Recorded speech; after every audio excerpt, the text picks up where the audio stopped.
Binisita ng Senator Bam Aquino ring eskwelaang miapektuhan king magnitude 7.8 ayon king Mindanao at kinwestiyon ing mabagal pa magpatupad king 67 billion pesos sa pondo para king classroom building program ng gobyerno. Bilang chairperson ng Senate Committee on Basic Education, sinabi ng Aquino na magsagawa ang Senado hearing bang pakibaluan ng status ng pondo at ang progreso ng pamanalakad na ring classroom.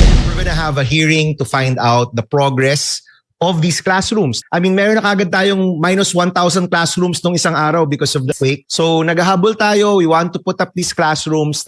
Yung pondo na pondohan ng Kongreso at ng Senado, we want to find out where this is at kung kumusta na to and if we can really start building 25,000 classrooms this year.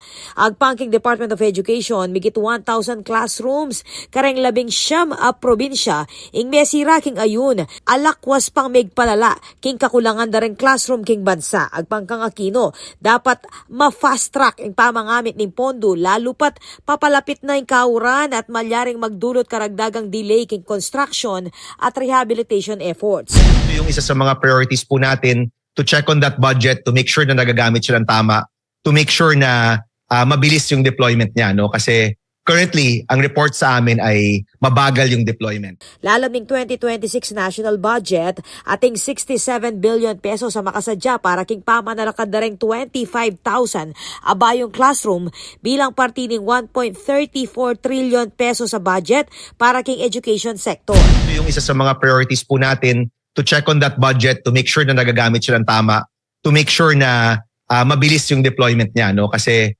currently, ang report sa amin ay mabagal yung deployment. Peka apektado king ayun ng South Cotabato, North Cotabato at Sultan Kudarat. Dikdik ng Aquino na dapat siguraduhan ng gobyerno na mabilis at masalesela ipatupad rin proyektong pang-edukasyon bang miapektuhan ng kaligtasan ating pamag-aral na rin kayanakan. Imagine the trauma na pagdadaanan ng mga bata. No? So, ang raming kailangan gawin. Government needs to come in, act fast. No?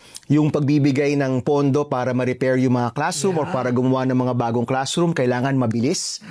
And one of the priorities of our committee is also to check yung nakalaan na 67 billion pesos for 25,000 or so classrooms. Bumalik tayo sa isang Senado na nagtatrabaho, na gumagawa ng mga reforma para sa Pilipino at hindi na yung puro conflict, puro away, puro drama. Bumalik tayo sa pagtulong sa taong bayan. Patricia Mamangon para king News Force Pampanga, Balitang Tutuking Balen, Susuyo.